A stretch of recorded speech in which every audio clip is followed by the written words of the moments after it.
Support for this podcast comes from Frito-Lay in the 2023 Snack Bracket Championship. The Frito-Lay Snack-It Challenge is underway, and fans are voting on their favorite snacks to crown champion. We're talking about prime-time matchups between the best 64 snacks in the land. Will Ruffles Ridges reign supreme? Can Doritos defend their dynasty? Or will Smart Food use their smarts for a surprise upset? Only you can decide. Get in on all the action for a chance to win up to $1,000 or a year's worth of snacks. Let your snacks be heard. Just go to fritolaysnacket.sbnation.com to vote and enter for a chance to win. No purchase necessary. Sweepstakes ends April 3rd, 2023. Void where prohibited. Year's worth of snacks awarded in the form of 52 coupons, each good for one bag of chips. See official rules at fritolaysnacket.sbnation.com.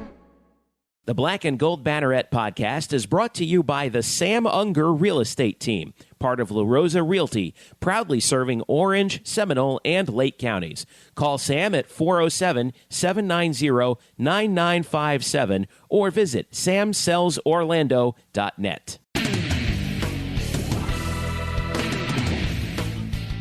Welcome to the Black and Gold Banneret Podcast. I'm Jeff Sharon, along with Eric Lopez. And, all right, Eric, we're recording this on Wednesday, November the 1st. It's about 10:30 at night.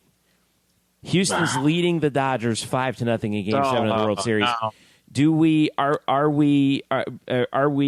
we congratulate Lena Springer's big brother on winning the World Series MVP trophy right now? I'm not congratulating anybody until a game is over, so I'm not going to be blamed for anything. So whatever happened by the time you people are listening to this, I'm not responsible for it. That's all I'm commenting. Well, all I know is that we're starting this thing at 10:30, and like we're going to be finished, and they'll still be playing. That's true. That's why I'm not saying a word. All I'll say is this: for those who are wondering why Jeff's mentioning Lena Springer, that's the sister of George Springer. She played at UCF, was part of the 2014 American Conference Championship team, regular season championship team, went to the NCAAs, then moved on to Ohio State, where she finished her career, had a nice career. So, that's why he brought it up, for those who are just shaking their head right now. Well, preliminary congratulations. I'm not saying a word. The game's not over. I'm either clairvoyant or I'm reverse jinxing it, one or the other. Those are the only two options. All right. Either way, you're responsible for it. All right. Well, welcome to the show. Thanks for joining us. We've got a lot to go over this week. We've got women's soccer, of course. We're going to hit on big time football. The college football playoff rankings are out, and so we'll talk about how much those don't matter.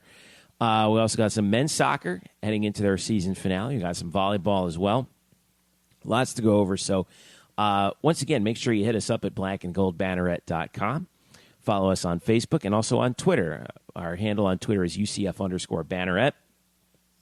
My handle is Jeff_Sharon. Eric's is Eric Lopez Elo. You can also download this podcast via iTunes, Google Play, SoundCloud, Stitcher, and Tune in. Don't forget to leave us a review. If you've already have, I might be reading one of those a little bit later. So, and before we dive in, as you probably heard at the very beginning of the show, we've got a sponsor now, Eric. I want to thank Sam Unger, who a lot of you guys know through the message boards and on Twitter. He's been active in the UCF community. He's a realtor over in covering Orange and Seminole and Lake counties, sort of on the western half of town. But he's agreed to come on as our very first sponsor for the Black and Gold Banneret Podcast. So I want to say a special hi and a thank you to Sam for joining the team, and we appreciate his support as always. All right, let's dive in. Thank you, Sam. Thanks for doing it despite Jeff. That's all I got to say. No, just kidding. So let's dive in with UCF women's soccer. We're going to get to football later because women's soccer is the story right now. They had that big match against USF at home, October 27th. That was last Friday. All the Knights had to do was tie or win, and they win the conference regular season title outright, and they can hoist the trophy on the home field. And lo and behold, that's exactly what they did. Well, they tied 1-1 against USF. Dina Orshman got the goal in the 58th minute from Morgan Ferrara, who that tied the game, and then there were a couple of close calls in the overtime sessions, but UCF was able to, once things kind of died down, UCF was able to just control the game, and they get the draw. They drew Cincinnati in their conference opener. They tie USF in their season finale, and now they head to the conference tournament. But nonetheless, mission accomplished, right, for this team?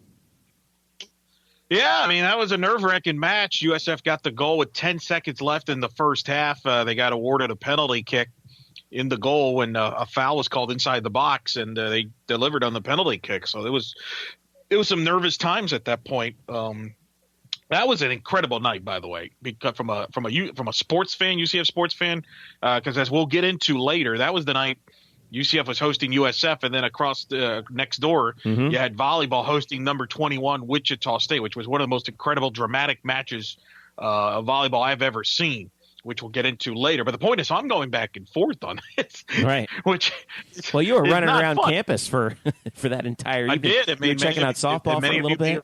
Yeah. Yeah, I was at fall ball for softball, then went to soccer and volleyball back and forth. Many of you follow Black Gold Banneret on Facebook or on Twitter. You saw my Facebook Lives from all those events. And so I was doing the back and forth. And it's funny because I missed the UCF goal because I was at volleyball. And so at that point now, and this is, I don't know why, our sports people, some of us are like this. When you think it's your fault or your credit, you kind of think about it. So now I'm thinking, wait a minute, they scored the goal and I'm at volleyball. Meanwhile, I'm at the volleyball match. It's around the third set at the point, which is a set apiece at the time. And I'm like, do I just go back now? Or because I was thinking of just going back for the second half, but then they scored. I'm like, what if I go back and USF scores? Now I feel terrible. So right. I decided to stay and with the volleyball match, which was, as we'll get into later, was an incredible match. So I stayed with the volleyball match. I had my friend Trace, who was from Nightline, was at the soccer match. So we exchanged text messages updating each other during the matches. I was updating him on volleyball, and he updated him on soccer. It worked out where I finally did decide I did end up going back for overtime. Just because it worked out timing-wise. So I got to see overtime. I got to see the celebration. And, look, they controlled the match. As people know, if you follow soccer, you could dominate a match, but yet not get the result really you earned. UCF outplayed USF throughout, but the penalty kick, USF got the goal, so that's UCF had to play catch-up, but they were never fazed by it. UCF came out strong, scored the goal, and got the result they needed to clinch the regular season championship. Danny White gives the trophy to Coach Sahaydak. Third regular season title, Jeff. Think about that. Third regular season championship for Coach Sahaydak since she's arrived here. And as we'll get into, because we have a guest on today, I had a chance to talk to Chris Henderson, who's a soccer guru, covers the sport as good as anybody.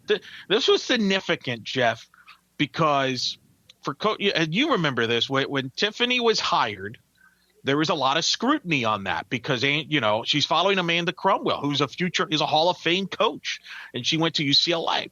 And so, she gets hired coming over from VCU, and, people, the expectations, I would argue, put aside football and basketball because obviously there's always scrutiny with those jobs, as we'll get into. But I think in UCF women's sports, I don't think there's a more scrutinized position than the women's soccer coach at UCF because of the tradition and the success that program has had. More so than football. A scrutiny. I'm talking about the women's sports. Okay. And in the women's sports and football. And you know what? I mean, in football, football fans are always going to scrutinize the football coach, right? But let's be honest, and we might get into this, if not on this episode, in a future episode, because obviously Scott Frost, I don't know if you've heard, but I guess other people, schools might be interested in him. So apparently that's been a word of the topic. I don't think the football coach at UCF gets scrutinized as much compared to other football programs. Whereas I think at UCF, I think the soccer fan will scrutinize the coach a lot. because of the success and the tradition there. I'm not going to say it's more scrutinized than football, because football always gets scrutinized on message boards and stuff like that, whereas the soccer coach doesn't. But I would argue other than football, maybe basketball and baseball. Baseball obviously has a good tradition, but I think right there, the soccer coach, women's soccer job here at UCF is the most scrutinized. So, and she won right away, but there were still people, because I go to a lot of the matches, and there's people was like, well, yeah, she did great, but that was with Cromwell's players, right? And then she missed the tournament last year, and now people are like, ooh, I don't know, and but now she wins the championship this year with a dominant team. Her best team she's clearly had since she's been here. And what's significant about it, look at the class seniors this year. And she talked about it. UCF, I don't know if you guys saw this. If you have a chance to go to UCF Women's Soccer on Twitter or Facebook, they had this video, about a 7-minute video afterwards, kind of a behind-the-scenes look, where they interview her and her husband, and they kind of go through the scenes of the day. And she talked about this senior class, because this was their first class that she recruited when she got here. This was her first class. And I thought that was such a great symbol, because here it is, the first class she, 4 years ago.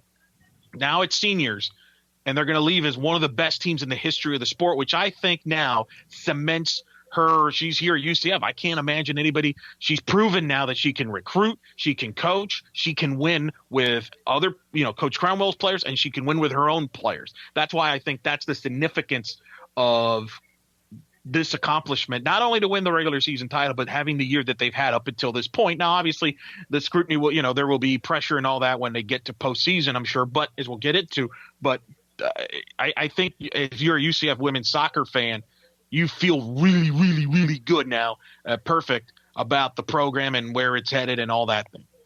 Well, you talked about dominance, and they finished the conference season outscoring outscoring all their opponents in American Athletic Conference play by a tally of 34-3. I mean, that tells you pretty much what you need to know. They finished the regular season 6th in the RPI, behind Stanford, South Carolina, North Carolina, Duke, and West Virginia. And in the United Soccer Coaches Poll, the Knights come in at 8th, behind Stanford, Duke, South Carolina, North Carolina, UCLA, Southern Cal, and West Virginia. So now, again, you had the chance to discuss the season in depth with Tiffany Roberts Sahaydak the following day when you were doing play-by-play for the American Digital Network for the UCF men's match, which, by the way, we'll get to a little bit later. But you just go ahead and let's go ahead and take a listen to that interview. Here's Eric talking with head coach Tiffany Roberts Sahaydak of the UCF women's soccer team. The 2017 regular season champion UCF Knights head coach Tiffany Roberts Sahaydak. They clinched the regular season title last night.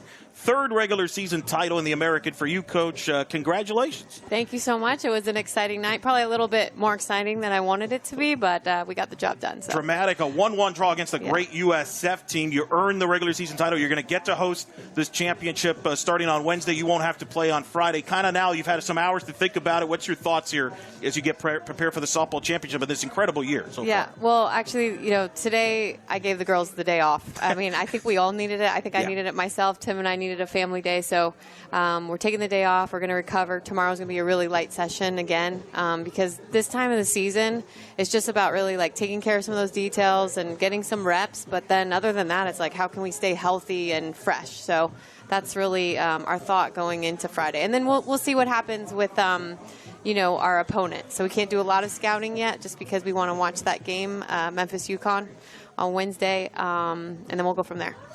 Ranked 7th in the country. You're in the top 7 in RPI, and it all got started. You won against North Carolina, where you played under your mentor, and that seemed to be the turning point. From that point on, you guys just took off and have been running roughshod there and unbeaten in the conference. I mean, was that the turning point with this team? It seems they played with a lot of confidence from that point on. Oh, absolutely. I think, being a team like North Carolina that has that dynasty, and then obviously for me it was very personal. But the team, that night they felt like they won the national championship, beating such a huge force like Carolina. So I think that game helped them realize and believe that they can beat any team in the country. And then, you start training that way, you start believing in that way, you start playing that way. And I think that really launched them into the season that they're having. You got balanced scoring. Morgan Ferreira gets a lot of the attention. Has had a tremendous year, up for possibly Player of the Year consideration. But it's not just her. It's the balanced scoring, which has been different from the last couple of years. And you talked about that before the year. That's been a big dividends because teams have had trouble stopping your offense. Yes, I think that's been so dangerous about us, is that we do have a lot of players that can make things happen. And there's a variety. We've mentioned that we have a variety in our attack and a variety in different personalities and different strengths. So Morgan's definitely having, the season of her life. And credit to her, though, because she's gotten really fit in the last 2 years, and that has helped her. And then we've got some little superstars, freshmen, like Dina Orschmann, starting for us this year. And she's played for Germany on the highest level in a World Cup, or a Youth World Cup. So, and then Kayla Adamek, her 5th year, she's a comeback kid with a lot of injuries, and she just, knowing it could be last season, she wants to make a big splash, and that's what she's doing. So it's kind of cool seeing all these different personalities. A lot of leaders on the team, and they weren't phased. You fell behind last night against USF, who knew they needed to get the win to win the conference, but you weren't phased by that. Your girls responded right away, and that's been the story. When you have faced adversity, they've responded right away, and they're no fear. Yeah, I think that happened against North Carolina, where we went down and we were able to come back, I think, within 8 minutes, and then we went down in Arizona. Against Arizona in Arizona, and then we came back and won that game. So we've been down a couple times this year, and each time we've come back and won that game. So I feel like having that experience already, it's that belief, knowing that you're okay, and that if we just stick to the game plan and not lose that composure, we'll get the job done. You get to host the soccer championships this week. What does that mean to you to host it here in Orlando? And also today, I got to ask you, Scott Calabrese. Yeah. You played for him. Yeah, I did. So I want you to tell that story. Okay.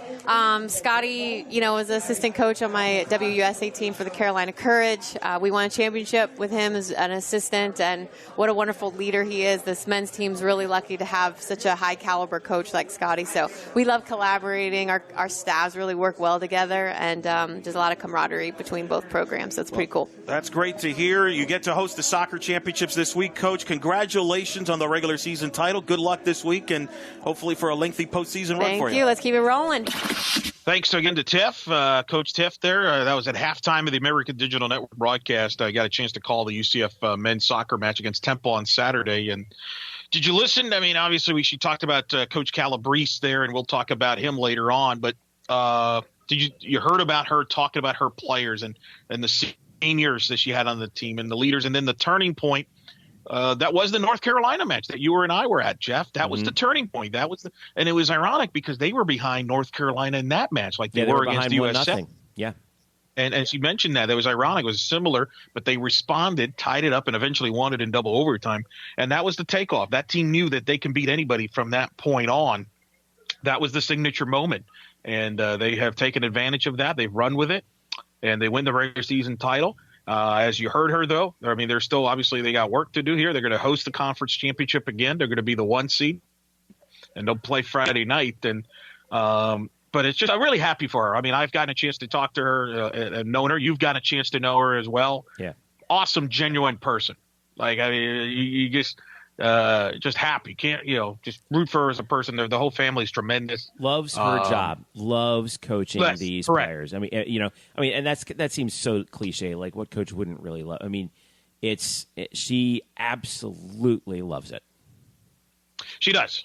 She does big time. And you heard her talk about Scott Calabrese, who she played for professional, in the pro league, which she talked about there in the interview. And by the way, full disclosure. So for people that don't know, I got a producer in my ear, right, during this interview. So a lot of times, and you know this, Jeff, from working in television, they'll tell you right as you're in the middle about a thought, last question. Mm-hmm. So because I wanted to ask her about hosting the conference tournament. In fact, if you heard the interview, you can hear me starting to bring that up. But then I heard the producer say, last question. I'm like, oh, shoot. But I wanted to ask her about Calabrese because, she's at the men's soccer match. So that's why I went halfway on the that last question, if you were wondering, because when people are in your ear, they throw you off. You're I'm still the clock. Welcome to television, right? Exactly. So that's why I sound a little bit clownish there because sometimes people are in your ear, and I, but she was great and really enjoyed her. And she's a fan, by the way, of our show, which I was not aware of. She's a fan of That's our. great. She does listen, Jeffrey, and she reads our stuff. She read that fine article that young man on the site wrote about the UCF women's soccer being the standard. I have confirmed that. So It's not bad. Not a bad. who wrote that? Who wrote that genius story? Oh, that was me. Hot takes aside. But obviously, hot takes aside, right? You can still read that, by the way, on Black and Gold, on the site. By the way, for those of you who haven't had a chance to read, it's a good read about the women's soccer and the success they've had and the standard that they are. Now, the question, though, Jeff, now they head to the conference championship, host as the 1 seed. What does that mean for them in the postseason, NCAA tournament? The selection show will be Monday. Will UCF, we've talked about this on this podcast, will they be a 1 seed? Will they be a 2 seed? How big is this conference tournament in helping them or hurting their chances on that? There's some good teams on this field coming up here this week in Orlando. Well, I had a chance, Jeffrey, to talk to our good friend who was here last year, Chris Henderson, who covers women's soccer, college and pro. He does it for many outlets, the allwhitekit.com and so forth. I actually had a chance, Jeffrey, to talk to Chris prior to the start of the American Soccer Championship tournament. In fact, I had a chance to record and talk to him late Monday. I had a chance to talk to him Monday.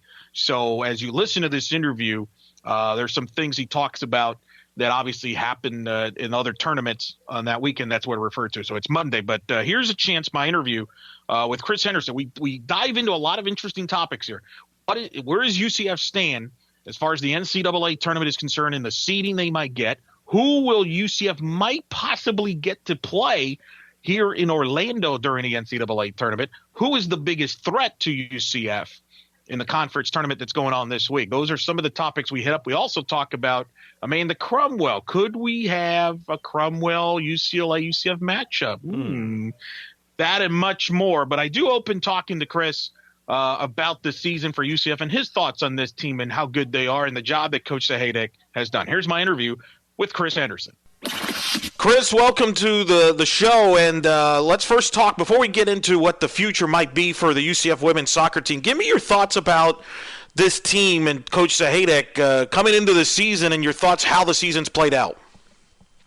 I think it's kind of been one of the stories of the season, in my opinion, because I think you saw them take some big losses in terms of personnel and graduation. I think, a lot of people saw them having, a fabulous recruiting class, and recruits sometimes they take a little longer to kind of acclimate than others. But we've seen in UCF, it's seemingly clicked really, really quickly, and I think they've done a phenomenal job, and a really, really exciting team to watch as well, as you can see by all the goals they scored.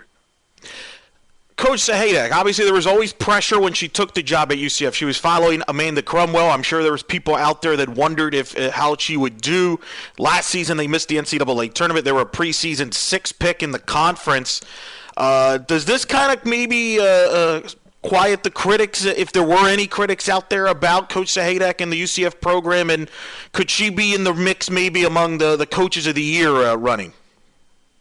Yeah, I think, obviously, you don't want to give out, those kind of honors before kind of everything's played out. But in terms of the regular season, it's, she's got to be on the short list of, the coaches who've done a most impressive job. And I think, like you said, she had huge shoes to follow, or, huge shoes to fill in terms of Amanda Cromwell now at UCLA, who had brought such a sustained, amount of success to UCF's program. And, a lot of people don't realize, it's hard to maintain that level of success consistently. But I think, after some adversity, this year coming back so strong and being so dominant when faced with that, that first kind of setback, I think it really exemplifies, the coaching ability of, Coach Sahaydak. Now, before we get into what the UCF's got ahead of them, of course, they're going to be hosting the conference tournament this week in Orlando. Explain for some of the audience, because as you know, this is the time of year you're going to get some bandwagon fans, that maybe some casual fans that are jumping in with the success. Explain the NCAA tournament, because I've been talking about this show, about the scenarios that UCF might have from a seeding standpoint in the NCAA tournament. Before we get into that, explain to the audience how the seedings work in the NCAA tournament. Well, basically, what the NCAA likes to do is they seed the top 16 teams to try to keep them away from each other until at least the Sweet 16. It's 1 through 4. They don't go 1 through 16, which is kind of a difference from the men's tournament.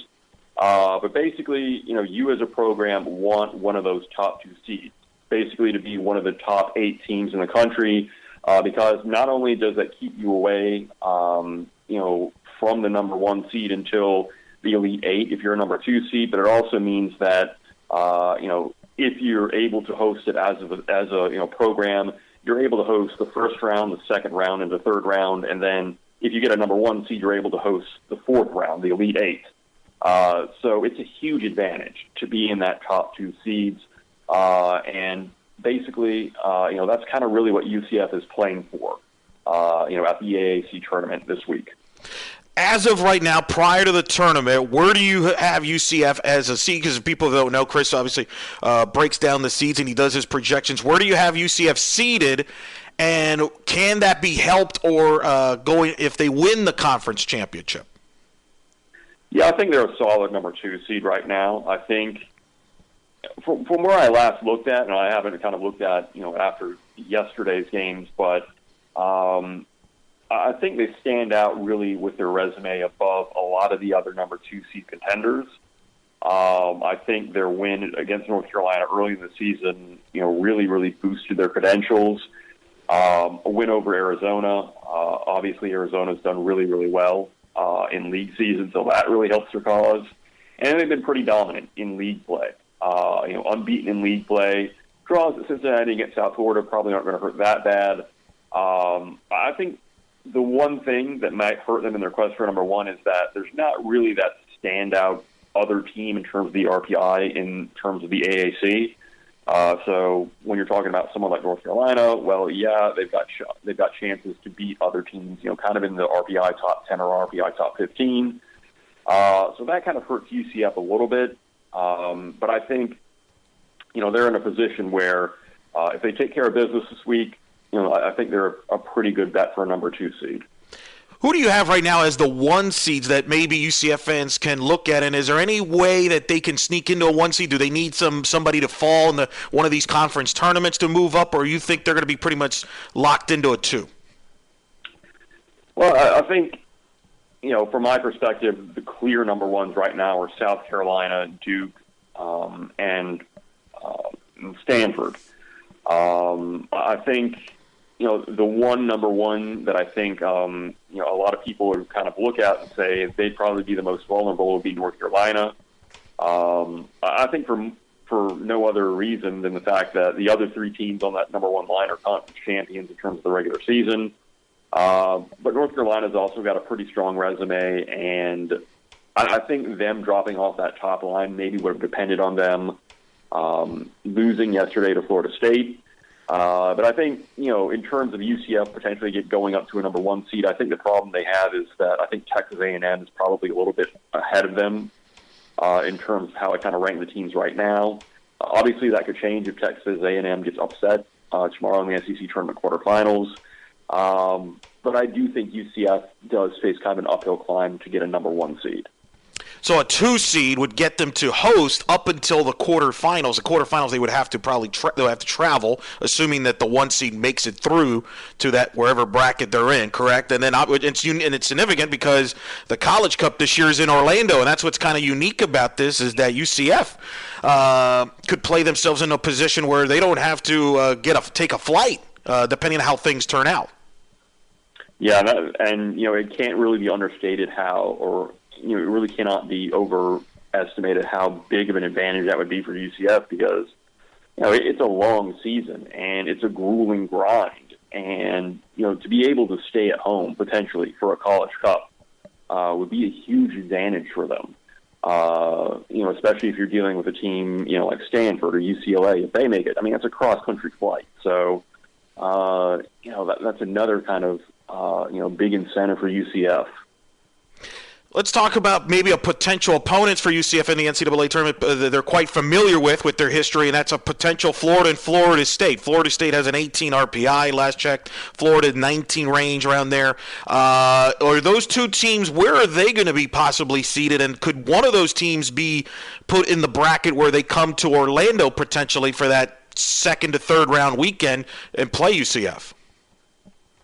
Yeah, Florida State, I don't think Florida State's going to be seeded. I think their league finish and then losing yesterday at the ACC tournament quarterfinal probably, keeps them out of the equation. If they do get a seed, it's probably going to be a number 4. So if a number 4 matches with a number 1, considering UCF's probably going to be a number 2, they probably would not, be sent to Orlando. But Florida definitely is an option. Depending on how they do this week, they could end up with a number 3 seed, which would probably put them on a collision course with UCF in the third round. Although you never really can tell with the NCAA and with their and where they kind of put teams, but that would seem to make the most kind of geographic sense. How much is geography a factor when they do this? I know they'll say it isn't, but let's be honest. I'm sure you follow this for a long time and closer than almost anyone. Do you see patterns there where they will favor geography if it's close, even if you don't agree with the seeding? It's basically it's too much considering how much money is involved in the NCAA. There are horror stories. It's usually not with the seeds. It's usually with kind of the unseeded teams, or the teams kind of on the borderline in that first round, and you end up with matchups where you have 2 teams in the RPI top 30. You especially kind of see this out west on the West Coast, where we're potentially looking at Cal versus Santa Clara, in the first round. Whereas, you would get 2 teams who probably might be below them, playing on the East Coast. So it plays a major role. Probably more so in the first round, more so than kind of the later rounds where it kind of plays out. But it definitely plays a big part in how the NCAA sets up the bracket. What other teams from the state of Florida are in the mix for the NCAA tournament that could possibly be making their ways to Orlando to play UCF at some point? Well, South Florida, of course, they've kind of stabilized the ship, and they've kind of maneuvered themselves into a position. Obviously, the draw with UCF definitely helps them out. But, of course, you can't play, opponent from the same conference until the third round, so it would be a later meeting. But also, in addition to Florida and, Florida State, I think Florida Gulf Coast, they're the number 2 seed going into the Atlantic Sun tournament. But obviously they've had a lot of postseason success in the past. They're a team that I think, depending on how the NCAA kind of looks at them, if they do make it via either an at-large bid or automatic bid, that might be an option for a first-round matchup. I think it would be very harsh on UCF and Florida Gulf Coast because I think Florida Gulf Coast is around 30s in the RPI. So but. Those are kind of the big teams out there. There are others, like Florida Atlantic, in Jacksonville who, have to win the auto bid in their conferences, but they're also kind of matchup opportunities for UCF. It really just depends on how things kind of shake out during this week. Yeah, you mentioned the Florida Gulf Coast, and you're right, the RPI in the 30 range. You're right, that's an example of where, and this is not just a soccer problem. They do this across the board with the Olympic sports. I cover softball, and this is a consistent pattern. Florida Gulf Coast probably has no business playing UCF in an opening round match in the NCAA tournament if you go fair by seedings, but because of geography, they might force that in there, which is a tough one. Florida Gulf Coast upset USF in the NCAA tournament recently up in Tampa. That's a very good team. In fact, UCF Florida Gulf Coast were supposed to play in the regular season, but because of the Hurricane Irma, that got canceled and things. So that's part of the problem that I've had with the committees and in other sports, and soccer included, of how they that's really unfair to the teams because you're not really rewarding them for having a great year. You're almost punishing them. Yeah, it's something that I think a lot of people have brought up in terms of how there needs to be much less focus on geography and just trying to rank the teams from 1 to 64, and then just like the men's NCAA basketball tournament, just try to match it up that way instead of letting geography dictate a lot of the way the bracket kind of breaks out. Let me ask you about UCLA, because obviously there's a lot of fans of Amanda Cromwell in our area, and we're friends with Amanda. She's been on our show as well. They're at number 9 RPI. Where do you have them seated, and where are they up to play for? They got to the quarterfinals last year, lost to the West Virginia, who ended up winning the whole thing there up in Morgantown. I'll never forget that because I watched that, and the weather in Morgantown was nothing like it is in Los Angeles. So to prove your point from earlier, how critical it is to have home field, what do you see for Cromwell and the Bruins? Well, I think, really with UCLA, a lot really is riding on their game this week with USC. I think the one thing that kind of hurts them is they don't have that huge, standout win. And, part of this is might be, a little bit on the Pac-12 because, it's really been kind of UCLA and Stanford on kind of in that top, tier of the RPI. Obviously, USC and Cal have kind of made a late run along with Arizona. But UCLA, their best win in terms of the RPI is Virginia, which is number 21. They did that away. But they don't really have the resume that kind of matches up with that top line. I do think that, depending on the way things break out, if they beat USC, this week, I think they could kind of sneak into there on that second line. I think they have a very strong case if they have, 3 or so top 25 wins, finish second in the Pac-12. So I think they could end up on that second line. However, if they draw USC or they lose USC, I think they would kind of slip down to a number 3. But they're kind of one of the teams that I don't think a lot of people want to play because they have so much raw talent and they're obviously very well coached. And they're definitely a contender to kind of get to that final weekend in Orlando. Wow, yeah. I the one thing I'm worried about, and I don't think it'll happen as we've talked about because of geography, but the thing that worries me is a possible UCLA 3C coming down to Orlando to play UCF. On a matchup like that. That would be, you talking about storylines, that would be something. Of course, Coach Cromwell trying to get the Bruins back to the College Cup in Orlando. Of course, she coached many years. But that they are a talented team, and that's probably going to be one of those teams that wherever they're seated, teams that are going to be hoping they're not in their draw, right? Yeah, if they're a number 3 seed, I'm pretty adamant that they're going to be the 3 seed that nobody wants to play. Just because they're probably in terms of overall talent, they're probably much better than a 3 seed. It's just, sometimes the RPI doesn't break in your favor. Yeah. No, I agree with that. Let's talk about this soccer championship that's going to be held in Orlando and what's kind of at stake for the American Conference. Going into this tournament, how many teams do you have in right now to make the NCAA tournament? Well, I think UCF and South Florida are kind of a lock at this point. I think South Florida, I think with them, it's just a matter of them taking care of business, over the past kind of few weeks. Obviously, I think the draw, against UCF kind of locked them in. And then I think in terms of, who's definitely out at this point, I think SMU and UConn are definitely out. I think UConn obviously has to win the automatic bid. Their RPI is nowhere near high enough to get in at large. SMU, I think they're a little bit of an interesting case. I think they didn't really get the right side of the bracket if they want to, kind of get in that large. I think depending on the way things break, if they beat Cincinnati and they beat South Florida and say maybe lost in a penalty shootout to UCF in the final, I think, they might get a look, but I think it's a really, really tough road for them. And 2 teams I think are going to be kind of, really, really sweating this week are Cincinnati and Memphis. Cincinnati, they're a team that, they've kind of fallen down in the RPI order a little bit. Obviously, their kind of marquee draw was against UCF earlier in the season.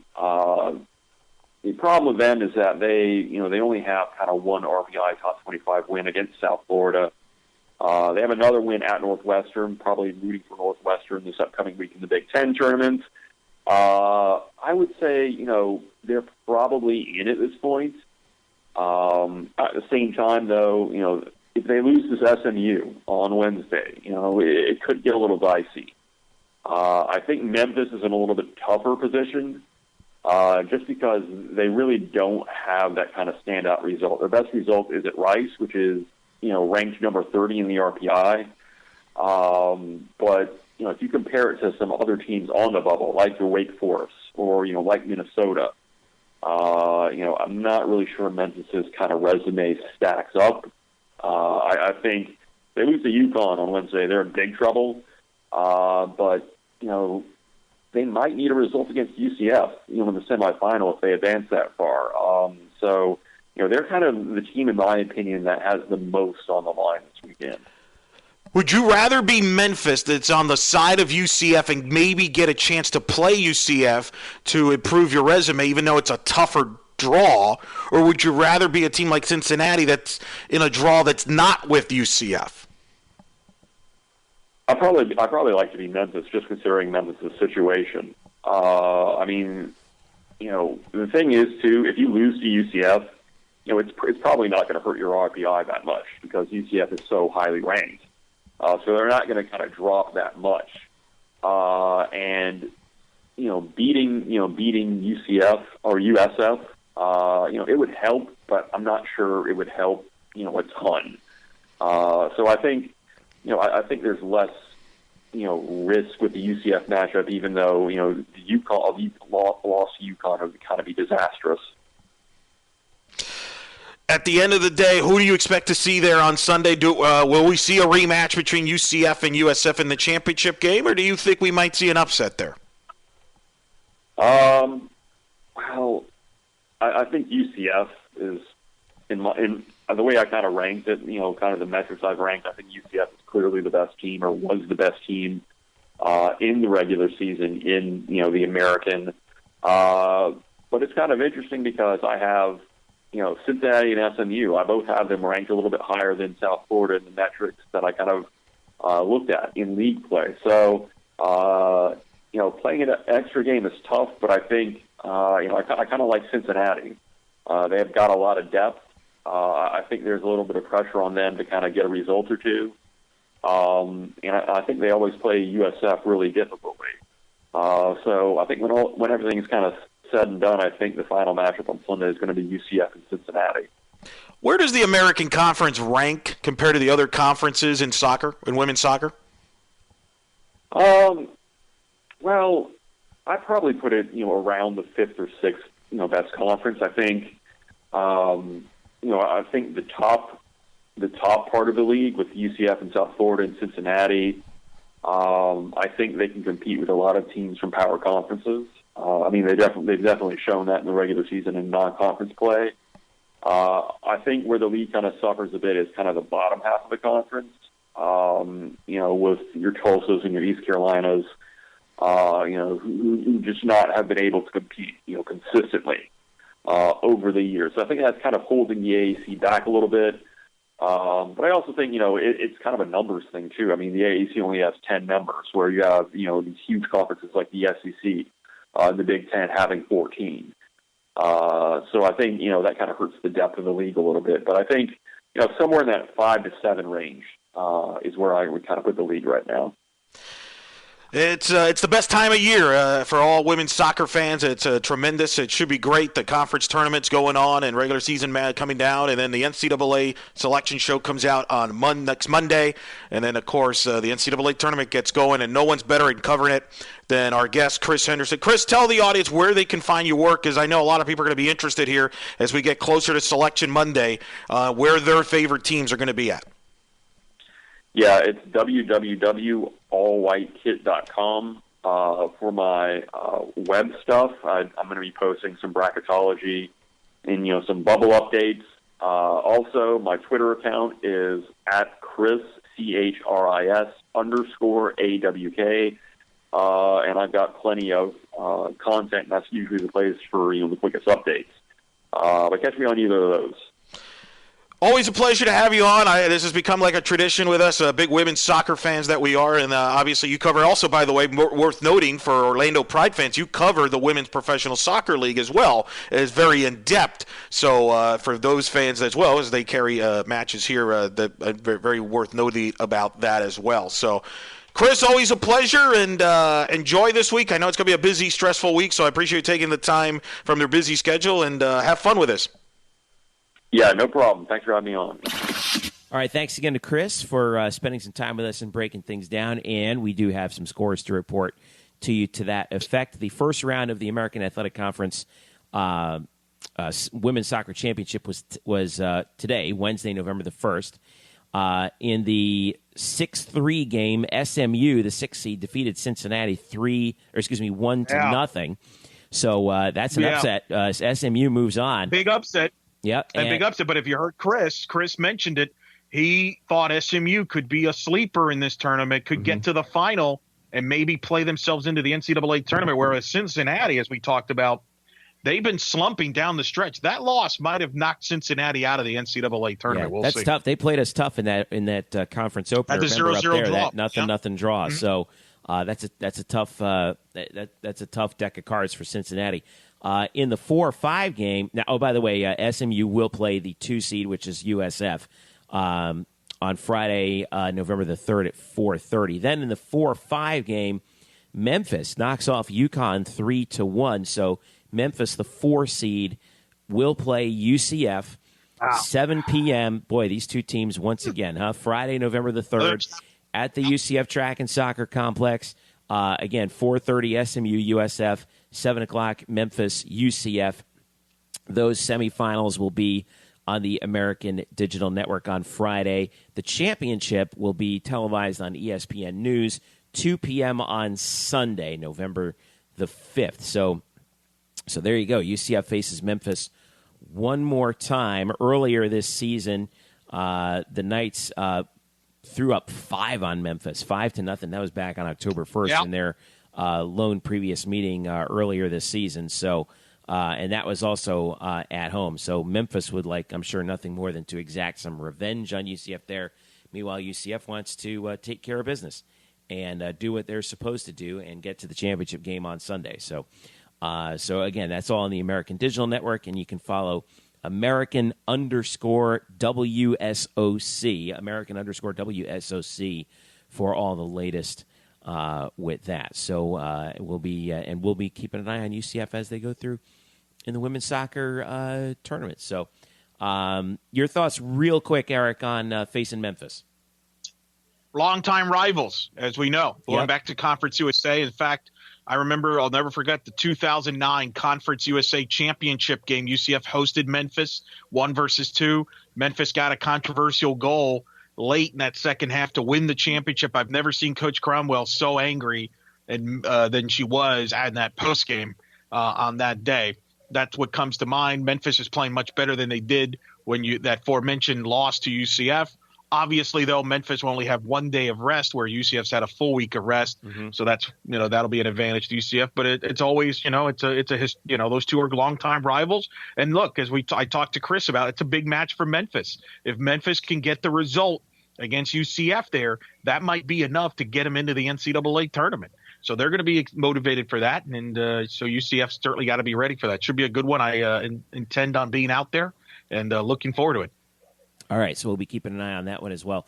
All right, let's take a quick break, and when we return, we will talk a little bit more about rankings. We'll touch on football coming off of the just bizarre game against Austin Peay, the CFP rankings coming out as well, and we'll also preview UCF's game coming up against SMU, which should be a tough one. We've also got some men's soccer news and some volleyball news as well. So stick around. The Black and Gold Banneret Podcast is back after this. The Black and Gold Banneret Podcast is brought to you by the Sam Unger Real Estate Team.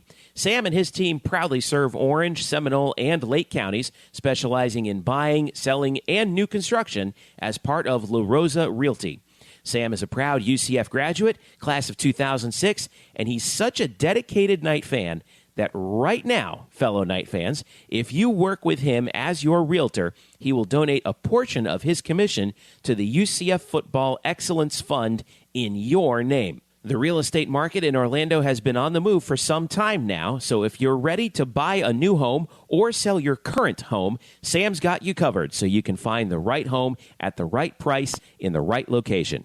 So give Sam a call right now at 407-790-9957. Again, that's 407-790-9957. Or visit him on the web at samsellsorlando.net. Again, that's samsellsorlando.net. You can also reach Sam on Facebook at facebook.com/samsellsorlando. Get in touch with the Sam Unger Real Estate Team today and make finding your dream home a reality. Hello, Night Nation. I'm Andrew Fegley. And I'm Trey Strelko. Where are we? This isn't our usual spot. It looks like we've landed in the Black and Gold Banneret Podcast. Oh, yeah. I've heard of those guys. You know, Nightline has UCF sports covered. Week in and week out, we bring you interviews with newsmakers and in-depth analysis of UCF sports. Subscribe to our weekly podcast on iTunes, SoundCloud, Stitcher, or wherever you get your podcasts. Be sure to subscribe to Nightline on YouTube, like us on Facebook, and follow us on Twitter at UCF_Nightline. Trace, can we go back to the 1148 studios now and start working on our next all-new Nightline? How do we get out of here? Go Knights! Charge on. Now back to you guys in the Black and Gold Banneret Podcast. And welcome back to the Black and Gold Banneret Podcast. Jeff Sharon, Eric Lopez with you here. Don't forget to follow us at UCF_Banneret on Twitter. I'm at Jeff_Sharon. Eric is at Eric Lopez Elo. You can hit us up on Facebook as well. Facebook.com/Black and Gold Banneret. And download this podcast, by the way, on iTunes, Google Play, SoundCloud, Stitcher, and TuneIn. As well. So we've got lots to talk about here, and we're going to get to men's soccer and volleyball in a little bit. But let's talk a little bit about, one thing I did want to mention. Guys, don't be afraid to give us a rating on iTunes as well, because I'm we actually just got one just recently, and I wanted to bring that out because I wanted to thank. We've got 3 reviews so far on our iTunes page. Thanks to John K 55555, Sam Slaster, and Knight JCB, who I've seen on the message board. He said, and I'm going to read his review right here. I'm so thankful for this. This is dated from October the 12th. He said, "You guys put on a class act podcast. Of course, I mostly follow football, basketball, baseball, but it's great to hear about all the other sports too. Love the interviews you guys get with the coaches. Can't say enough good things about what you all do. Keep up the great work. I listen to every episode. #Charge on." So, Knight JCB, thank you. Thank you for that review. And don't forget to review us on your podcast listening platform of your choice. So, all right, let's dive in here. Football. So we're coming off the win against Austin Peay, which, for my money, is probably one of the most bizarre UCF football games I've ever seen in my life. The Knights are 7-0, and again, climbing in the rankings, which we'll get to in a little bit. UCF scores a school record 73 points in this game, but it was bizarre because I'm sure that they come away from this unsatisfied, having given up 33, some 26 of that in the first half against Austin Peay. So, and let's credit Austin Peay too. By the way, they have turned their program around big time. But still, UCF sets a school record for points, 73 points. This was Mackenzie Milton's, I thought, his masterpiece out there. 24 of 26 for 275 yards and 3 touchdowns. He was sacked once. He also ran a touchdown in. He was an absolute master of the offense. UCF did keep some guys on the shelf. For example, Adrian Killens did not get much playing time. Otis Anderson was a little banged up. He didn't play. But it was looking a little dicey there because Austin Peay was just getting all kinds of breaks. They were getting deflected touchdowns and kick returns and all kinds of crazy stuff happened. But in the end, they were no closer in the where were they? In the second, they were down 11 at 31-20 with 4:38 to go. And then that was pretty much it. But among the other highlights, by the way, Shaquem Griffin scored his first career touchdown on a 20-yard fumble recovery that he ran in, a little scoop and score for Shaquem. And the Knights just poured it on in the second half. 73 points, wow. Breaks the old record of 71, which was back in 1992 against Gardner-Webb. So that tells you how far back that's going. This Knights team has itself firmly entrenched in the record books, Eric. And they ended up moving up in the polls. Despite that, I speculated on our live blog, Eric, that we would fall in the polls because of this performance. But we ended up moving up in the AP and the coaches poll, where UCF has. So here's what in the AP top 25, UCF jumped 3 spots to number 15. In the coaches poll, the Knights also jumped 3 spots to number 14. I was a little bit surprised. I was really nervous about that game. But how bizarre was this game? I mean, this is one of the strangest ones that I've seen. I mean, it's an FCS opponent. There was not a great crowd, let's be honest, in the stands. No, but, so it wasn't on the schedule. A lot of people were scheduled to go out of town, and because this was fine. I mean, our bye week, right? I understand it. I'm just saying it was not a great environment, so it's kind of hard for players. It just was. It was just kind of whatever. It was kind of one of those things. They won't admit it, but that was not a matchup that I don't think they were fully locked in a little bit. I think a little bit of a hangover from the physical game against Navy. You've got a big game coming up with SMU. So, they kind of go through the motions. I don't really read too much into it. The only thing I will point out, I do have some concerns about the defense. Mm-hmm. And because we're going up against a really good offense in SMU with Coach Morris there, who's one of the best offensive minds in the sport. And I think the defense, has shown that it could be gashed a little bit. And I don't know if that's because they've been on the field a lot. I don't know if it's teams have looked at some film. But, I know me and Brian Murphy got into it in the blog. He doesn't think it's a big deal, but I do.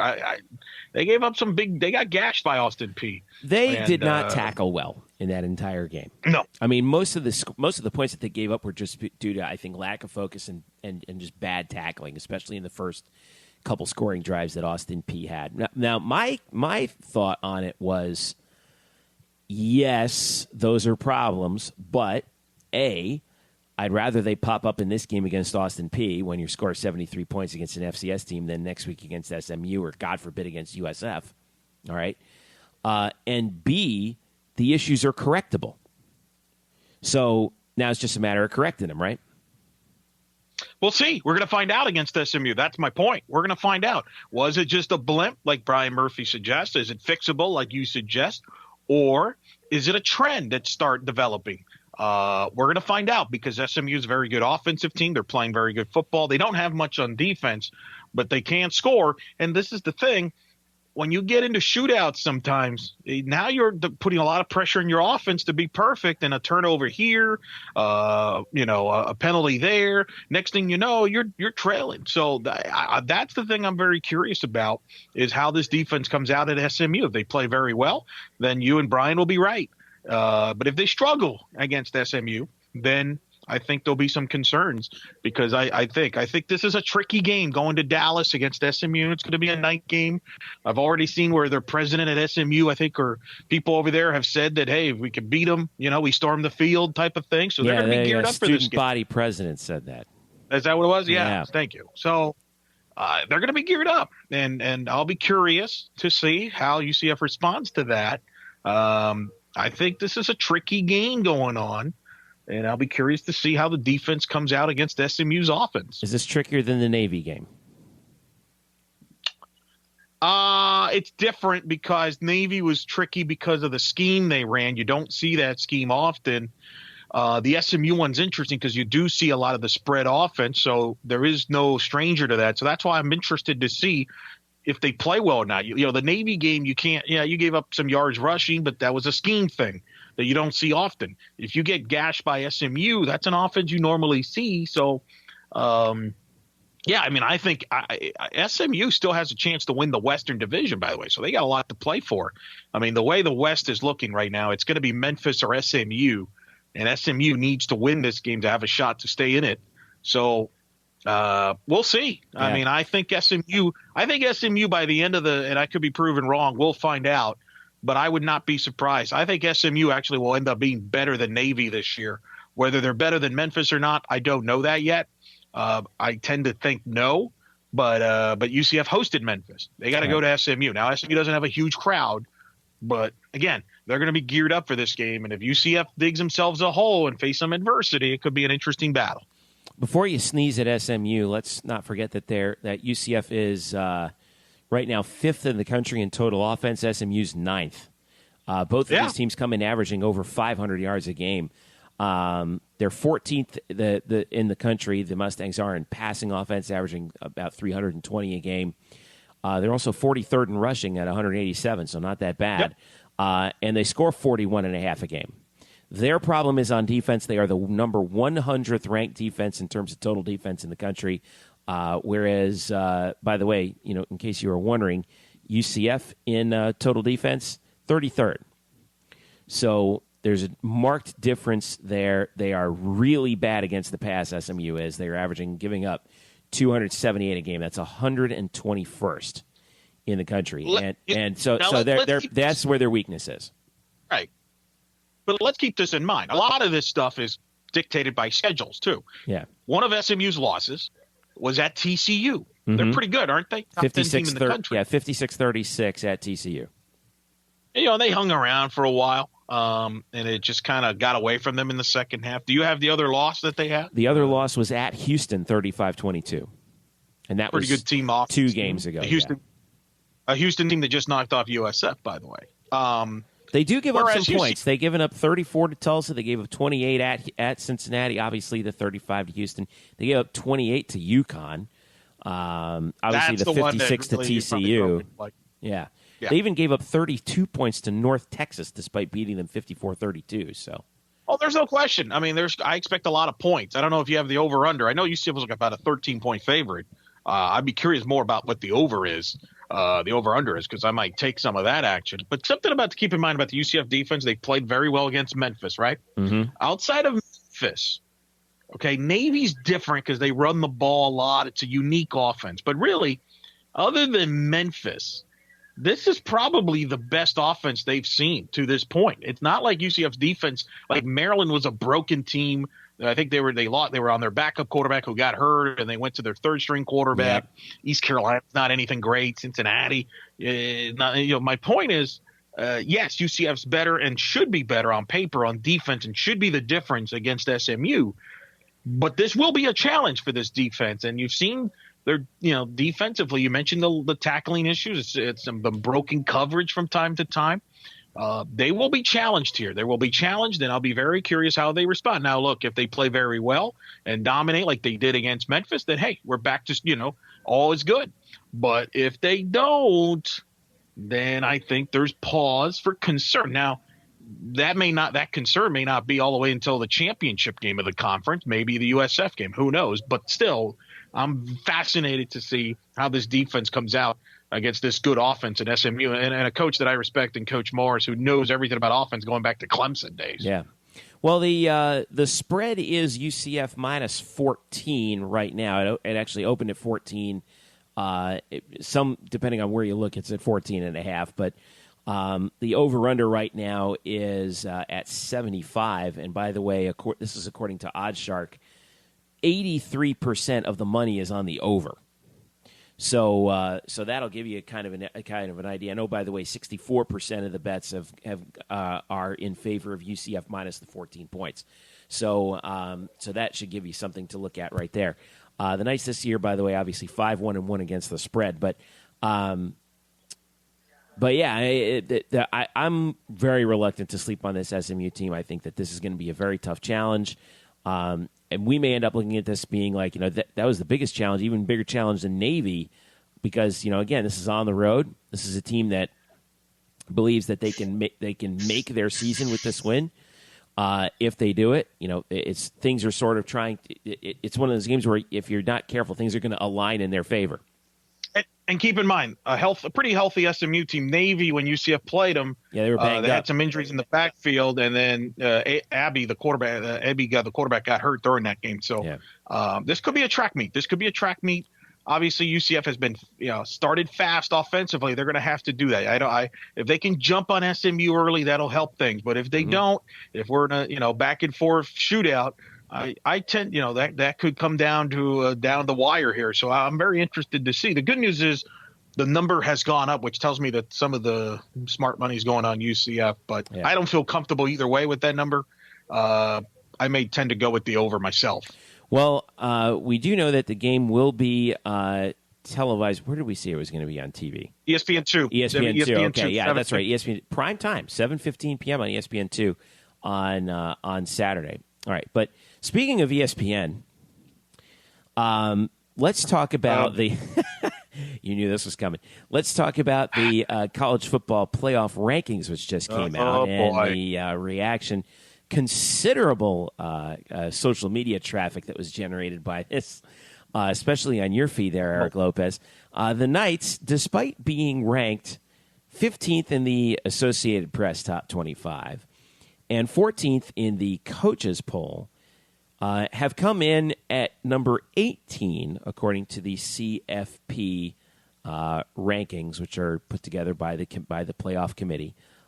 Georgia's the surprise number 1 ahead of Alabama, Notre Dame, Clemson. So that would be your playoff right there, the top 4. UCF is the top-ranked group of 5 team, just behind USC at 7-2, who's 7-2. LSU. So you have this. The thing that people are really complaining about right now is that there's this batch of 8 two-loss teams from 14 to 22, and UCF is at 7-0, sandwiched in between them. Those two-loss teams are Auburn, Iowa State, Mississippi State, USC, ranked ahead of UCF, and the Knights are just ahead of LSU, NC State, Stanford, Arizona. Memphis, by the way, 7-1. They came in at 23rd. They're the second highest group of 5 team. So they're kind of in the catbird seat right there, waiting for us to fall if we do. You and I both agree that the college football playoff rankings are kind of a sham, right? I mean, it's basically a television. It's basically a television October, show. November. Yeah, like right Correct. now, it really doesn't matter. And unfortunately, it pains me to say this, but unfortunately, even if UCF goes undefeated, it is not likely that they'll be able to get into the top 4 in order to get to the playoff. No. The objective here is keep winning and be that top-ranked group of 5 team. Correct. Yes. Yeah. Look. First of all, these rankings are irrelevant. The only one that matters, as far as the committee is concerned, is the one in December after Championship Saturday. That's the only one that matters. Number 1. So because we're still got a lot of football to go. That's number 1. Number 2, the committee rankings. The whole purpose for it is to get the top 4 teams into the playoffs, to figure out who are the top 4 teams in the playoffs. That's it. That's the only goal that it really is, and to identify the top team in the group of 5, as they call it, for the All Access Bowl, which, by the way, UCF is the top team right now in the group of 5, which is really the most important thing. Doesn't matter where they're ranked. Here's what I don't understand about people, and it cracks me up. Let me ask you this question. All right. Do you remember in 2013 where UCF finished ranked in the country? In 2013, we finished ranked, I believe, 10, right? Right at number 10. How confident are you about that answer? I am about as confident as saying that we were ranked 10th in the Associated Press poll at the end of the season after the bowls were over. You were correct, but you had to pause. Okay, let me ask you this. Okay. Who finished 10th in the country last year? Oh, I couldn't tell you. Do you remember? No. Neither could I. And you know what? if I ask someone outside of Orlando, outside of Florida, hey, do you remember where UCF finished ranked in 2013? You know what the answer they would give you? No idea. Yep. Do people remember last year who finished 6 in the polls, 5 in the poll? No, they don't. Here's the other trivia question.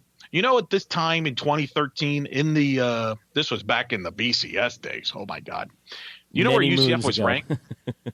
You know where UCF was ranked at this time of year in 2013? Around this time? In 2013, I know we had just snuck into the top 25.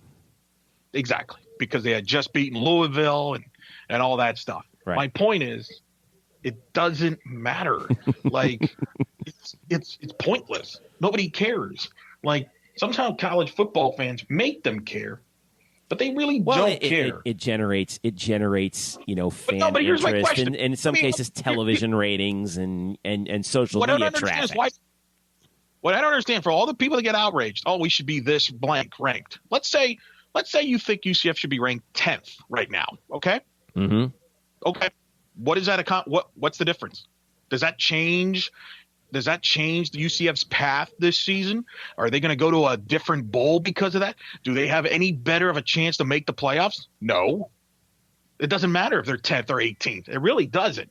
It's an irrelevant number. Nobody cares about rank. What matters is, A, do you win your conference championship? Which, by the way, if UCF doesn't win their division or their conference, does it really matter where they're ranked? Yeah. At that point, it does. I don't understand the outrage over this. For the record, you nailed this. You said they would be around 18, 19 last week. I said they were 15. We're both off. I took where you were, and I was like, subtracted about 2 or 3 spots because they're just right. they don't want to rank. Let's face it, they don't want to rank a group of 5 teams. Of course they don't. They don't. That's the other thing. They don't. And you and I have followed college football forever. This is how they are. So why are people all of a sudden surprised? There was someone that tweeted out, teams of group of 5 have averaged around 23 or rankings, or Memphis a couple years ago was ranked 15th when they had knocked off Ole Miss. So this is just the way it is. I'm not, if you don't like the system, I'm sorry, but this is the system they've had forever. They just got into 4 teams into the playoff. If they had an 18 playoff, then UCF would have a better shot of competing for maybe a playoff, but they don't. Let me ask you this, though. Doesn't matter. Let me ask you this, though. In terms of, is it a matter of disrespect? No, I know Okay. that's a very unpopular answer. No, I think what it is, the season hasn't played out yet.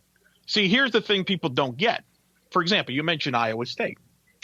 Yes, Iowa State has 2 losses. You know who Iowa State has marquee wins against? Oklahoma. That's the only thing I know. And TCU. That's right, which they okay. did last week. Yeah. Those 2 teams that are top 10 teams in the country. UCF doesn't have that. So just because you're undefeated doesn't mean you should be ranked ahead of a 1-loss team or even a 2-loss team. The committee has said that. Who have you played? That's why Iowa State is higher ranked right now.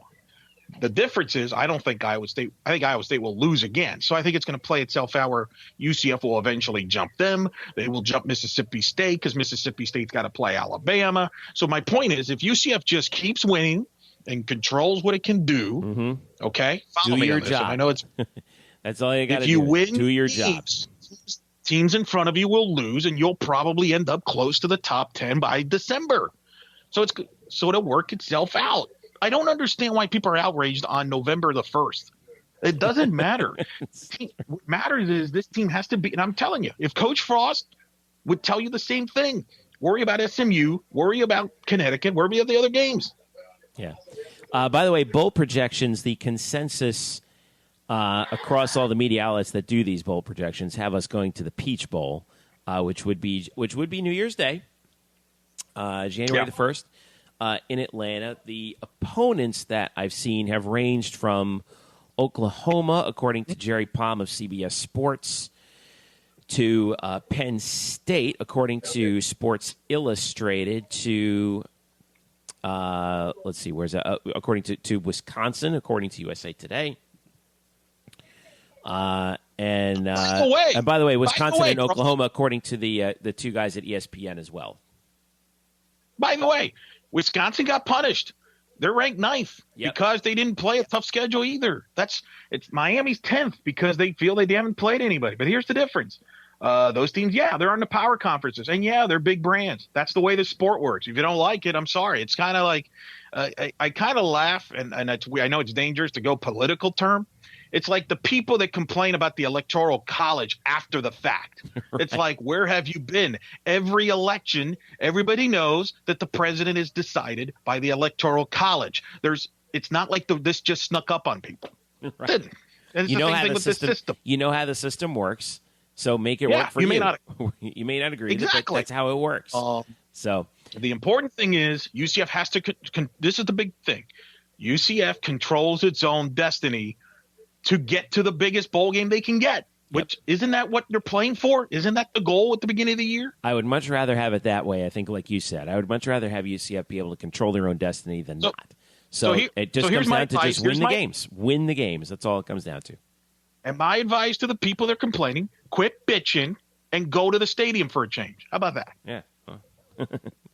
Well, they're going to have their next shot to do that in a couple of weeks. So yeah. But anyway, that's where we stand right now. 18 in the CFP. A couple of the players kind of tweeted out that they felt like they were disrespected. And to be honest with you, I actually like seeing that. Fine. I actually like seeing that the players, that it kind of ticks the players off a little bit because, you don't think we're that good? Watch this. That's a great point you just made, which all the fans forget. I don't care what the fans think. You're right. What if let's say UCF would have been ranked 10th. Now if you're a player, you're feeling really good about yourself, aren't you? You're patting yourself in the back. Hey, we're top good. 10. Now you got a little, but now you got a little chip on your shoulder. I think this is actually a great thing. You're nailed it 100%. Keeps him locked in. I think Coach Frost deep down likes it because he's got his players' attention. I'm in 100% agreement with you. I like it. I hope they don't rank us that high until December. I'm fine with. Please drop us a spot. Piss us off more. Just tick those players off a little bit more heading into the UConn game, and let's see what happens. Real big thing. Big thing here. If you're Mike Oresco, you control this with UCF and Memphis. Those two teams win out. The American will be represented in the All Access Bowl. The wild card in all this is we don't know who the third best team would be right now. Right. Is it USF who dropped out of the polls? Is it somebody from the other conference? That'll be something to follow in the next few weeks. Yeah, we're going to have to keep an eye on that as well. So, all right. So that's so again, UCF plays SMU with their chance to maybe move up, or who knows, maybe down the CFP rankings. On Saturday, November the 4th, 7:15 p.m. kick. That's on ESPN2 out in Dallas. So, all right, let's flip back over to soccer and talk about the men's team real quick. Right now, they how about this team? They at one point, Eric, they were 1-5-1. They are now above 500. They are 6-5-2 and undefeated at home, 4-0-1 by virtue of a 1-0 victory over Temple in a game that you called on the American Digital Network, Eric Lopez. And Scott Calabrese's team is blistering hot right now. They've won 4 in a row. They are unbeaten in their last 6, heading into the season finale, the regular season finale, on Saturday, November 4th, 7 p.m. against Cincinnati, and that is at Cincinnati. So you saw this team. They played a team in Temple that came in 8-6-1 in the standings, and UCF got the job done on Senior Day on the home field. What were your impressions of this team as you called the play-by-play on the American Digital Network as they have heated up here down the stretch? Played well defensively in the back line, shut down a very dynamic combo of offense of Temple with Tebow, Candia, and Soto and the forwards. They shut him down for the most part. Had a couple chances. Matias Pisolo, who played in his last home game, one of the greats to ever wear the jersey, scored the goal early in the second half. Look, they're playing well. Coach Calabrese said it afterwards. This team is playing with a belief and a confidence in each other and in what they're doing, and they're peaking at the right time. That was a significant win for them. They knew they had to win that. If they didn't get a result in that match, their postseason aspirations were going to be dead, literally done.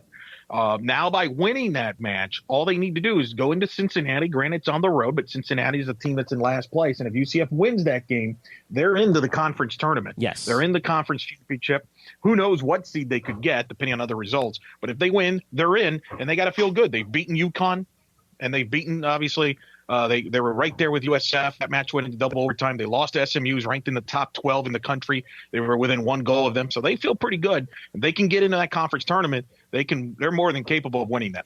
Now, last year, remember, they snuck in by getting hot down the stretch. This year, the Knights, with one match to go, like you said, are in fourth place. Remember, the top 4 teams get into the conference tournament. SMU and UConn have clinched at the top of the tournament, 13 and 12 points, respectively, in the standings. USF is third with 11 points. UCF is fourth at 10. Temple is on the outside looking in at 9. You're right, though. They have to win the game at Cincinnati because you don't want to leave it in the hands of Temple. Temple, I know, plays USF, but that game is in Philadelphia. Temple wants to try and leapfrog both UCF and USF in the final weekend. If they beat the Bulls, they certainly can do that. And that's why winning against Cincinnati, who is winless and has 0 points on the season, winless in conference at 0-6, even though they're 7-8-1 overall, this is a critical road match for UCF in Cincinnati. It's going to be a little chilly up there, but you win, you get to 13 points, and you're locked into the tournament. And then it doesn't really matter what Temple or USF do. And you could conceively get yourself up to the number 2 spot. Now here's the thing: so SMU and UConn are playing each other in Dallas this weekend. All right, the top 2 seeds. If SMU wins, all right, then UConn will finish with 12 points, and UCF wins, then the Knights will jump up to the 2 seed. Depending upon what USF does with Temple. Okay, remember, USF is on the road at Temple. If UConn wins, I'm actually trying to pull up the schedule right here. Remember, the Knights lost to SMU, so then they would lose that tiebreaker. But bottom line is, you got to win at Cincinnati in order to make this thing happen and get stuff done. So. What a story it would be for UCF men's soccer. Coach Calabrese in his first year, this team, with all the adversity that they faced early in the season, with all the games that were canceled due to the weather and just circumstance, for them to finish the regular season undefeated at home, and if they were to get into the conference tournament, it'd be a tremendous achievement for this group of players. Yeah, I mean, again, you got to finish the job, though, against Cincinnati. Yep. Can't overlook it. Can't come out flat. You got to get a win. Control your debt, and you're in, and you can do some damage afterwards. American Athletic Conference Tournament starts Friday, November the 10th, at the home of the 1 seed, which right now would be. By the way, that's what they're playing for right now, is SMU and UConn in that final match. Is who gets to host. Is it going to be in Dallas or is it going to be in Storrs? We're going to find out coming up. All right, let's talk over to volleyball. UCF volleyball team still, by the way, you mentioned right now at 12-12, 5-7 in the conference, and this conference's schedule is just unbelievable. But as they roll through this past weekend, they are back on the road after 2 tough matches. 1 tough match and 1 win. Friday, of course, we talked about the loss to Wichita State in 5. Probably the most competitive match. Against a quality opponent, Wichita State. They're ranked. They're 19-3. It was volleyball 10. The Knights push Wichita State to 5. Actually led the match 2-1 after 3. Wichita State won the 4th and then won the 5th, 15-10.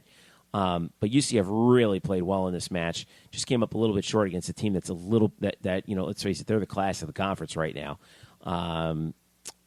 Key numbers for UCF. Kia Bright is doing it again. 17 kills for UCF to go with 11 digs in that match.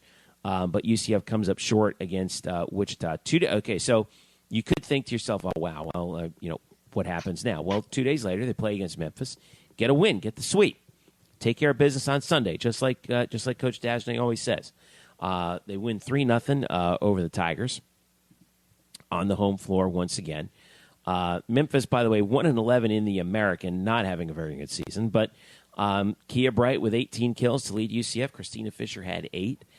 Taylor Wicke had 9 blocks in this match. So she was all over the place on defense in front of the net.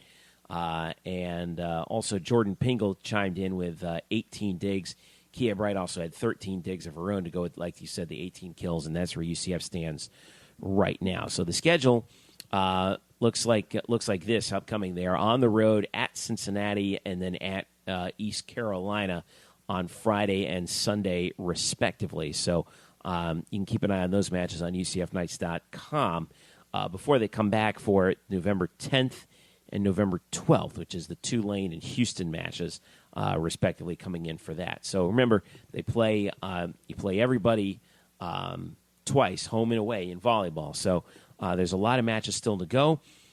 No question that they're trying to finish strong here, even though they're at 500 at 12-12. Chance. Now, here's the thing that's interesting: chance that they could get into that to that sort of volleyball NIT, get a few more matches underneath their belt. When you look at the American Athletic Conference standings right now, of course, Wichita State is up at the top of the standings, and understandably so. They've been ranked. They're outstanding team, 12-0 in the league right now, 20-3 overall. Temple and SMU tied for second at 10-2. Cincinnati's at 8-4. UCF right now at 5-7 in a 3-way tie for sixth. And I'll tell you one thing, Eric Lopez. This is the one year when I wish we had a conference tournament in volleyball. I know how much Todd doesn't like that, right? You know, he doesn't want it. He doesn't want to chance it if you have a bunch of really good teams. But this year, there's just a total logjam, and that's what I want to see this year. I wish I would love for us to take our chances in a conference tournament against all these teams. Wouldn't you? I just like to see better officiating at matches because that was a factor. That was the factor in the UCF Wichita State match. I was there. It was a dramatic 5 sets, one of the more dramatic volleyball matches I've seen. UCF came out, won the first set. Wichita responded as you knew they would, took the second. UCF took the third. Wichita took the fourth. It was a back and forth 5th set, and UCF was making a run. It was 12-10. All right, it was 12-10. UCF is a rally, and they win the point. But then the opposite chairman, the official that's opposite of the chairman, you know this, you're there. Yeah, the down official, they call him. He walks up to the chairperson, the chair ref. Yeah. And apparently said he had an inadvertent whistle during the point, which nobody heard. I mean, if it was maybe inadvertent slightly, but none of the players heard it. They continued to play. And so they had this long conversation. And then the chairperson gets down from their chair and walks over to Coach Dagenet, and I'm like, uh-oh. Yeah, you know it's bad when the up official comes down. They never come down from the ladder in order to explain something, but when it's bad when that happens. And needless to say, they said, "Oh, inadvertent whistle, do over. The point doesn't count." Right. And Todd lost. So you go from 12-11 serving up 12. You go from down 12-11 in the 5th and serving to it's 12-10 again. Yeah. Yeah. And then, unfortunately, Wichita State, meanwhile, during this timeout, they were able to regroup. They won the next 3 points. They won the match. Todd got a yellow card during that sequence. And that was unfortunate because I thought it would have been interesting to see what would have happened with UCF with the momentum there. I thought they had Wichita kind of hanging there, but I've never seen that before. I mean, I don't understand. Like, if it didn't affect either team, there was no need for that. I thought that was a terrible injustice there. So I will say this real quick. If UCF plays at that high level like they did that night, and I said that to some of the people afterwards, I think they've got a chance to make a big run here and, maybe go on a long win streak and put themselves in position for postseason. Well, they have right now, as I'm pulling up the schedule, how many matches do we have left? 1, 2, 3, 4, 5, 6, 7, 8. So 8 matches to go. Chance to get to 20 wins. Still with a chance to get to 20. Now they're going to have to win out to get to 20. But again, I'll put this team up against any other team in the conference, and they have a shot on a day-to-day basis, no question about it. So I would like to see that. I would like to see them finish it out, and we'll see how the rest of it plays out. Bear in mind, they play USF back-to-back to finish out the year on the week of Thanksgiving, the night before Thanksgiving at home on the American Digital Network, and then the Saturday after Thanksgiving at Tampa, and sort of that home-at-home that they do with the travel partners this year. So that should be a pretty interesting way to close out the season. So keep an eye out for UCF volleyball there. All right, Eric, let's wrap this thing up. Bear in mind also, UCF women's soccer, they are playing on Friday night at 7 p.m. Against Memphis at home in the American Athletic Conference tournament. Make sure you head on out for that one because, again, lots at stake for UCF, not just win the conference, but positioning for the NCAA tournament is on the line as well. Championship game would be Sunday, 2 p.m. at UCF as well. And want a good crowd out for that one, just like they had for USF. 1,400 plus for that match. Boy, UCF would like nothing more than to see a really good crowd for the semifinal and for the final, especially the final on ESPN News, assuming they get that far. So what are you working on this weekend, Eric? Oh, I'll be out there. Women's soccer Friday night, hopefully maybe Sunday as well, and I'll be out there, and then hopefully follow the selection show on Monday. So that'll occupy me a little bit, and then anything else that develops, just follow on Eric Lopez Elo. All right, you can follow me at Jeff_Sharon. Also follow our boy Brian Murphy at Spokes_Murphy.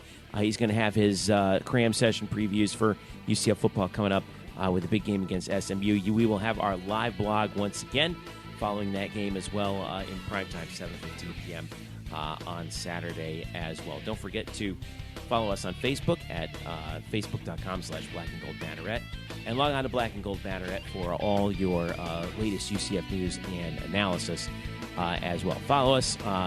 Also follow us on Twitter at UCF_Banneret, and subscribe to this podcast on Google Play, iTunes, SoundCloud, Stitcher, and TuneIn. So for Eric Lopez, I am Jeff Sharon. Thank you so much for listening. This has been the Black and Gold Banneret Podcast. We will catch you again next week.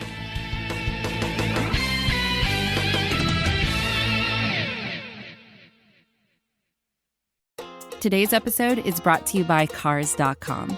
With over 2 million vehicles and 50,000 more added every day, Cars.com will match you with the perfect car for you, your budget, your life, your style. And if you're ready to say goodbye to your current car, Cars.com will get you an instant offer to cash it in. Just start by entering your license plate and get matched with a local dealer who will write you the check.